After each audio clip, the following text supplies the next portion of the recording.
Parce que d'autres, il y a d'autres qui ont été même opérés au niveau de leur partie intime. Parce qu'ils ont eu tellement de brûlures là-dessus.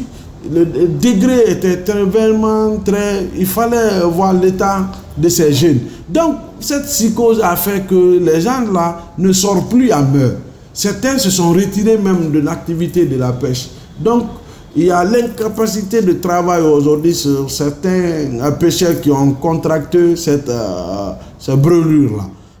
En fait, c'est en mois de mars que les pêcheurs, un groupe de pêcheurs, on a dû constater ça au port de Bonfi et au port de Bessia, port 1. Les pêcheurs qui sont venus avec les brûlures sur leur corps, d'autres même sur leur partie intime. Et que le gouvernement même en a pris ça au bras de corps, un problème national.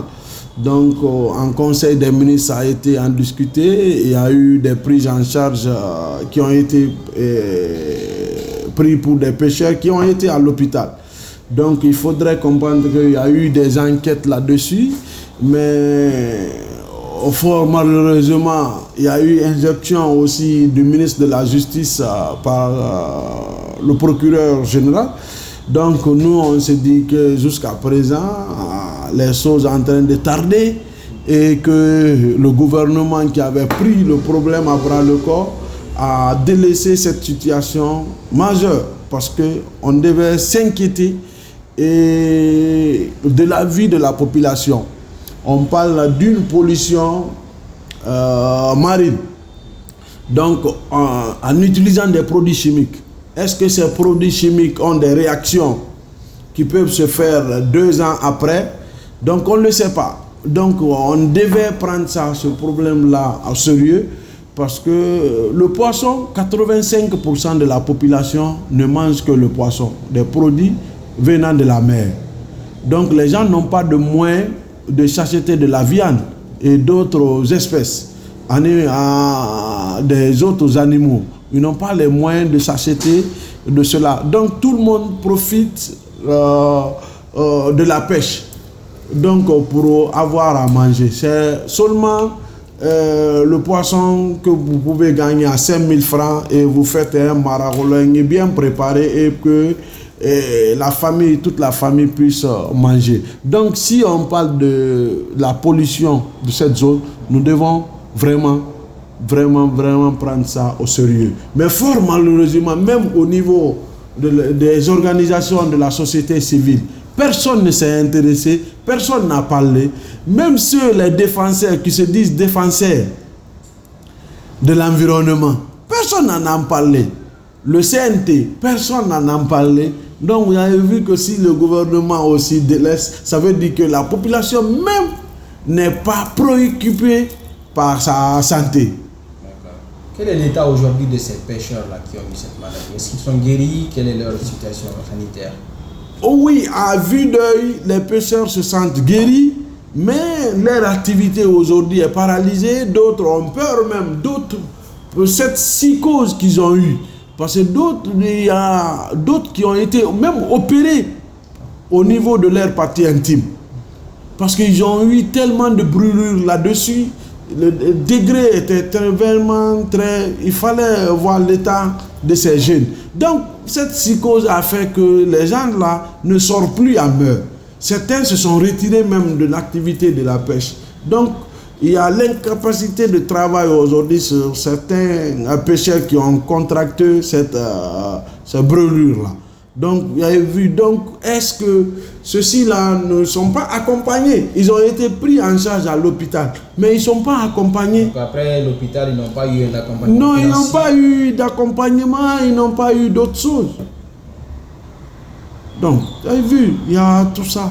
D'accord. Maintenant, quel navire ou bien quelle société qu'on peut réellement incriminer ou bien indexer, pointer du doigt par rapport à la cause réelle de l'infection de la mer? Il y a eu des recherches qui ont été faites, des enquêtes à travers l'ambassade d'Amérique. Mais avant que l'ambassade d'Amérique, on passe même par l'ambassade d'Amérique, la Guinée avait affrété un aéronome au niveau du Sénégal qui a soulevé, qui a fait des survols maritime qui n'a rien trouvé. Mais il a fallu le concours de l'ambassade d'Amérique qui a affrété notre avion à Accra, qui est venu, qui a pu identifier 5 navires. 5 navires miniers ont été identifiés. Donc, miniers qui ont été identifiés. Donc, ces navires-là, miniers, ça a prouvé que, ça a montré que ceux-ci-là ont déversé des produits chimiques à mer. Donc, ils ont remonté les rapports acquis de droit. C'est à la Guinée maintenant de s'en saisir de ce problème. Mais vous savez, nos dirigeants, beaucoup sont derrière ces sociétés minières. Donc, c'est des gros personnes qui sont derrière. Donc, ils ne veulent pas que leur crédibilité soit salie au niveau du marché mondial. Parce que si au niveau du marché mondial, on comprend que telle société qui est partie déverser des produits chimiques pour contaminer les ressources halieutiques ou contaminer même la population, donc la crédibilité de cette société-là est en jeu. Donc, il ne pourra pas avoir de marché. Donc, les gens sont en train de se battre aujourd'hui pour en faire étouffer l'affaire. Et pourtant, si on étouffe ça, ça peut créer d'autres problèmes demain. Et après-demain. Vous, en tant que fédération, en tant que structure vraiment qui gère ces pêcheurs, qu'est-ce que vous avez fait? Parce que c'est vous qui êtes mis en danger. Vous êtes en contact direct. Ce sont les pêcheurs qui sont en contact direct de la mer. Donc, qu'est-ce que vous avez fait réellement pour pousser l'État, le ministère de la Justice, à intenter une action contre ces entreprises? C'est ce qu'on est en train de faire comme ça là. Vous et nous. Je vous ai dit que ce n'est pas seulement le pêcheur. Le pêcheur fait son travail. Mais le poisson qui est pêché par le pêcheur est vendu à la population.